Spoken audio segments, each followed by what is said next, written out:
salut les turfeuses, salut les turfeurs, bienvenue pour un nouveau pronostic de Benoît Requin. Ok, place au pronostic du quintet du samedi 22 avril, direction Enghien pour le prix de l'Atlantique. Trop attelé, 2150 mètres, 14 partants en réunion, une course 4, indice de confiance 3 sur 5. Cette vidéo, je la tourne avant l'arrivée du quintet de ce vendredi. Je reviendrai dessus demain. Et bien sûr, bonne fête de l'Aïd à tous, broker washercom. Ok, c'est parti, on commence le pronostic et on commence avec le numéro 1, Emeraude de Bay. Et on écoute l'entraîneur Benjamin Gotz. Emeraude de Bay manquait de 10 bons jours de travail intensif lors de sa dernière sortie. Elle avait donc besoin de cette course-là. Elle devrait être parfaite pour cet engagement. 2150 mètres à l'autostart, c'est tout à fait son truc. Elle aime bien venir sur les autres. Normalement, elle devrait encore être compétitive pour les premières places. Eh bien, je suis tout à fait d'accord avec Benjamin Gotz concernant la candidature de ce numéro 1. Je l'ai gardé très haut en 3e position. En japonais, ce numéro 1, Daisani. On passe au numéro 2, Elvis du Vallon. Et on n'aura pas les commentaires de l'entraîneur. C'est Charles Cuillet, l'entraîneur, et il est parti pêcher. Amuse-toi bien. Il est parti avec sa petite équipe. Il est parti avec Philippe Allaire. Bah non, ils sont partis qu'à deux. Ils sont tous les deux, ils sont mignons. Avec Philippe Allaire. Ouais, ils sont tous les deux. Bon, bah amusez-vous bien, tous les deux. Du coup, ce numéro 2, moi je ne l'ai pas retenu. Maintenant, voilà, en cas de défaillance, vraiment avec un parcours de rêve, parce que bon, il a quand même un bon numéro. Donc voilà, le bon parcours, il peut l'avoir avec ce numéro. Maintenant, les défaillances, il peut y en avoir aussi. Vous savez, ça peut arriver.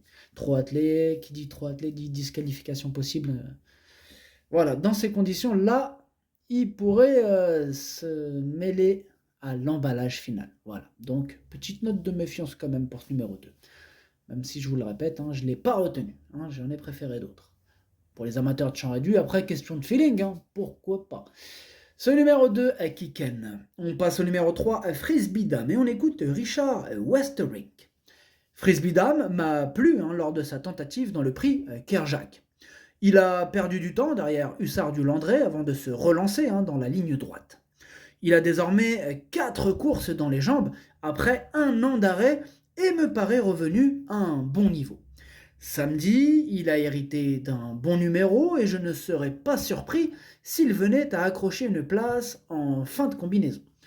Là, je suis pas trop d'accord avec Richard dans le sens où, juste pour sa dernière phrase, dans le sens où moi je serais surpris quand même. Voilà. Lui ne serait pas surpris, moi je serais surpris parce que franchement, il y a quand même du lourd qui l'attend au tournant. Donc, s'il arrive à rentrer dans le quintet, personnellement, je vais être surpris. Maintenant, comme je vous dis, pareil que pour le numéro 2, c'est pas une totale impossibilité. Voilà, en cas de défaillance, il a hérité d'un super numéro. Donc voilà, pour ces raisons-là, c'est quand même une petite possibilité, mais il faut pas mal de défaillance quand même. Des chevaux en vue. Alors, ce numéro 3, Kiken. On passe au numéro 4, Onek, et on n'aura pas les commentaires de l'entraîneur, c'est Philippe Allaire, bon, comme on l'a dit tout à l'heure, il est parti avec Charles Cuillet, ils sont partis pêcher, amusez-vous bien. Du coup, ce numéro 4, il fait partie de mes préférés, c'est une première chance, il a hérité d'un excellent numéro, attention, ce numéro 4, il peut faire mal, il aura du mal, logiquement, à faire peur à étonnant, mais voilà, moi je l'ai gardé très haut en 2e position. Ce numéro 4, Watashi no Nibame no Okinere. On passe au numéro 5, Fakir du Loro, et on écoute Michael Charuel. Fakir du Loro est en regain de forme. L'avant-dernière fois, cela ne lui était pas évident de rendre 25 mètres, et plus récemment, il a super bien couru. Il y a de l'opposition, mais s'il arrive à prendre le dernier tournant, il a le droit d'être dans les 5 premiers à l'issue d'un parcours caché. Il a assez de vitesse pour une distance comme ça. Eh bien, ce numéro 5, moi je ne l'ai pas retenu. C'est mon 2e cheval de complément en cas de non partant. Attention. Ce numéro 5 est Idomenoko Kai. On passe au numéro 6, Delia du Pomereux. On écoute Sylvain Roger. Delia du Pomereux n'a pas eu de chance lors de ses 2 dernières prestations. Il ne faut pas la juger là-dessus. D'ailleurs, cela ne reflète en rien sa belle forme du moment. Cela dit, on sait qu'elle est tributaire du déroulement de course, car il faut lui masquer l'effort. Le lot est très relevé, mais elle est sur sa distance et avec l'aide d'un bon parcours, elle a le droit de bien faire. C'est super bien expliqué, hein. Merci Sylvain Roger. Tu vois, ça c'est des explications qu'on aime bien, c'est clair, net, précis. Voilà. Fin de citation. Bref, ce numéro 6, moi je l'ai gardé en bout de combinaison, enfin, en bout de combinaison, pour être exact, je l'ai gardé à la 6e place. Ce numéro 6, Edo Kei. On enchaîne avec le numéro 7, Calm the Breeze, et on n'aura pas les commentaires de l'entraîneur, c'est toujours le même Philippe Allaire, hein, toujours au même endroit, amusez-vous bien. Ce numéro 7, du coup, lui, c'est lui mon gros regret, c'est même à cause de lui que l'indice de confiance n'est qu'à 3 sur 5, pourtant il y a 14 partants, bon après ça veut rien dire, hein. Des fois 14 partants ça peut descendre à 1 sur 5, ça veut rien dire. Eh ben oui, si on a 14 qui peuvent faire l'arrivée, c'est le Delbord. Delbord, Delbord, Michael Delbord. Ça m'a fait penser à cette chanson. Ouais. Bon bref. Du coup, ce numéro 7, à cause de lui, on descend en 3 sur 5 dans le sens c'est lui qui... Ah bah on peut pas tous les garder, c'est lui qui me fait peur. Pour moi, ce numéro 7, clairement oui, il peut arriver. Donc moi j'ai fait un choix personnel. J'en ai mis un autre à sa place à la 8e position. Mais voilà, maintenant, c'est lui mon casseur de tickets repéré numéro 1, number 1, ce numéro 7. Voilà. Ce numéro 7, mon gros regret, mon cheval de complément. Ce numéro 7, Kokai. On enchaîne avec le numéro 8, Étonnant, et on écoute Richard Westerink. Étonnant a encore été très bon dans le prix Kerjak. Un instant pris de vitesse par Hokkaido Giel, il a redonné le coup de rein des champions pour revenir s'imposer. L'an dernier, il aurait pu remporter ce prix de l'Atlantique sans une petite faute. Le numéro 8 ne m'inquiète pas, il devrait encore disputer la victoire. Il ira ensuite à Caen, où il restera ferré avant de disputer l'Éthiopète. L'Éthiopète. Ouais, c'est ça, pardon. Alors, du coup, moi, ce numéro 8, évidemment que c'est mon préféré. Rouleau compresseur, numéro 8. Ah ouais, étonnant, ça sert à rien. Ça sert à rien de s'attarder sur sa candidature, tellement il a la classe. Étonnant. Étonnant en japonais. Okiniri. On passe au numéro 9, Gently de Muse, et on écoute Jean-Michel Bazir. Gently de Muse se présentait ferré dernièrement dans le prix Kerjak et n'avait pas la partie facile. Auparavant, il avait très bien couru dans le Grand Critérium de vitesse de la Côte d'Azur. Il va se présenter au mieux sur un parcours à sa convenance. Malgré l'opposition, il peut accrocher une place. C'est bien expliqué. Merci Jean-Michel Bazir, comme d'habitude. C'est archi carré, rien à dire. Ce numéro 9, moi je l'ai gardé en 5e position. Ce numéro 9, Do-I. On passe au numéro 10, Orsi Dream, et on écoute Pierre Belloche. Orsi Dream a repris de la fraîcheur. Je pense qu'il n'est pas encore à 100%, mais il s'en approche. Il sera obligé de plus subir en seconde ligne, il faut une course rythmée. Même s'il n'est pas au top, je serais déçu qu'il ne soit pas dans les 5 premiers. Et oui, Orsi Dream, sur sa grande classe, il peut quand même faire mal, même s'il n'est soi-disant pas à 100%. Après ça, c'est l'entraîneur qui le dit.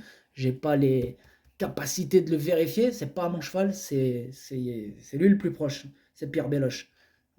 Il va pas, je peux pas mieux vous parler du cheval que c'est lui qui l'entraîne quand même. Donc il est à même de mieux le connaître automatiquement, en toute logique.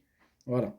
Et je ne pratique pas la voyance. Ça, c'est pas pour moi. Donc à part un voyant, je vois pas qui pourrait le connaître mieux.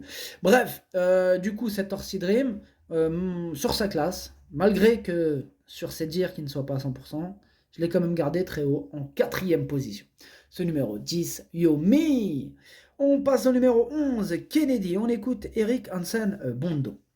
Kennedy donne satisfaction au travail, mais il s'agit d'une rentrée, d'un lot relevé, et il a l'inconvénient de partir en seconde ligne derrière l'autostart.